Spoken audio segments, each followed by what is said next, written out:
Continuamos en La Bodeguita del Medio, un espacio de creación colectiva.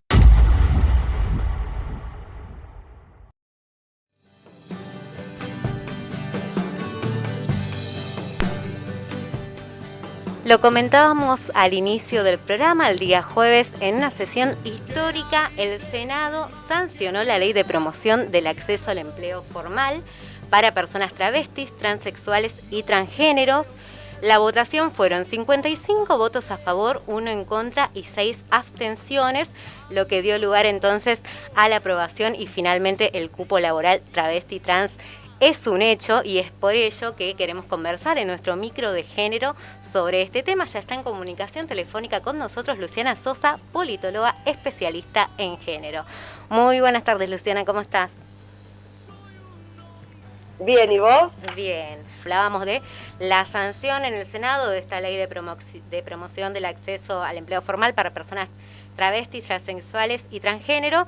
Bueno, precisamente en una fecha, en un mes significativo, porque el día lunes es el Día del Orgullo LGBT, así que qué mejor que esta sanción salga en esta fecha. Queríamos conversar un poco con vos sobre esto.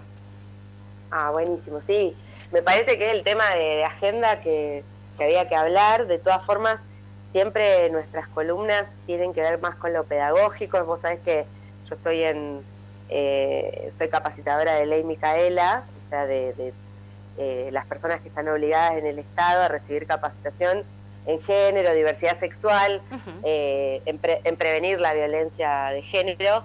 Entonces siempre me gusta encarar estos temas para pensar qué mitos se generan frente a estos temas, porque viste que la ley de cupo laboral trans te dice, bueno, entonces me pongo una peluca y voy a pedir trabajo al Estado. Como esas frases que uno escucha o lee en los comentarios de las redes, pero que también surgen en espacios de capacitación, se generan muchas dudas, hay muchos mitos, prejuicios, claro. Entonces, no sé, no tengo problema de hablar del proyecto en sí. El proyecto es un proyecto que encuentra antecedentes, el proyecto de cupo laboral no es de la nada, sino que ya había un decreto que establecía un cupo en la nación, el decreto 721 del año pasado. ¿Por qué? Porque, bueno, obviamente una ley tiene mucho más peso y mucha más legitimidad que un decreto en el ámbito del Poder Ejecutivo, cuando obviamente se buscaba la ley, porque la ley obliga a los 3 poderes a establecer como mínimo el 1% del personal con personas travestis, trans o transgénero o transexuales. Exacto. Entonces creo que también hay antecedentes provinciales. Acá en la provincia de Santa Fe tenemos una ley de cupo laboral travesti trans, es la ley 13902 del año pasado, que se reglamentó con el decreto 951, que garantiza de manera progresiva el ingreso de personas trans para lograr el 5% de los cargos cubiertos en la provincia. O sea, establece un techo nuestra ley, la ley provincial. Establece un techo de 5% que se espera alcanzar, cubrir con personas trans. Pero en la nación establece un piso, o sea, como mínimo un 1% en todas las reparticiones de los cargos que se vayan a abrir de ahora en adelante, tienen que reservar este porcentaje para que se incorporen personas travestis trans. No se va a suplantar cargos que ya existen, sino que se van a tener en cuenta para los cargos que se abren, ya sea cualquier tipo de contratación por concursos o contratos. Se va a tener que reservar este porcentaje para cumplir con esta ley de incorporar personas de transgénero, travestis o transexuales. Por eso te digo que es muy interesante. Tenemos para hablar, si querés, de qué es cada cosa, qué es cada palabra. No sé por dónde querés que empecemos, Noé. Bien, se nos va a hacer extenso. Bueno, recordar principalmente los principales puntos, y ahí ya nos vamos a los mitos que que vos comentabas al principio, pero también destacar que no solamente la ley se limita a lo que es el cupo laboral, sino que también propone medidas para garantizar la terminalidad educativa y la capacitación a fin precisamente de que las dificultades para acceder al estudio que han sufrido a lo largo del tiempo las personas travestis y trans no sea un impedimento precisamente para acceder al empleo. Bueno, es uno de los puntos que también hay que destacar. Y sí, ya te dejo, bueno, que vayas a los mitos particularmente que surgen en base a esto. Sí, porque está bueno esto, ¿no? De cómo hacer este aterrizaje de la ley. Exacto. Me parece que claro, porque lo importante siempre es pensar que hay acciones positivas que se tienen que cumplir, que el Estado tiene que garantizar, para un poco estas asimetrías que hay en el sistema se vayan revirtiendo. Entonces, si vos ves las estadísticas y ves en las terribles condiciones que una persona de la diversidad sexual en general atraviesa durante toda su vida, o sea, la esperanza de vida de las personas trans es 35 años, la mayoría está ocupada en trabajos muy precarios o en trabajos son trabajadoras sexuales. Entonces me parece que hay, frente a esa vulnerabilidad y frente a esa reparación que hay que hacer, frente a este conjunto de personas que simplemente por tener otras elecciones de vida, de orientación sexual o de identidad sexual o de expresión de género, tienen otras elecciones, por eso pagan el precio de esto, no poder conseguir un trabajo, que es como lo mínimo que una persona debería poder hacer, ¿no? Porque nadie le está regalando nada. Quieren trabajar, digamos. Entonces me parece que ahí lo que tenemos que pensar es por qué tienen esta dificultad y por qué hay que utilizar un cupo como una medida de acción positiva o de discriminación positiva, como se le llama a veces, para reparar, para equilibrar la balanza en favor de estas personas que tienen tantas dificultades. Y acá, cuando algunas personas dicen, bueno, pero ¿y viste cuáles son las preocupaciones? No es, pero a lo mejor entra una persona que no tiene las capacidades, esto de la meritocracia, sí, ¿no? Esta mentira de la de meritocracia, como si las personas que ya están trabajando fueran personas que tienen un montón de capacidades. Y bueno, creo que lo que tenemos que pensar acá es que estas posibilidades que se abren para estas personas tienen que ver con armar un registro de aspirantes a los cargos. En general están en el ámbito del Ministerio de Trabajo.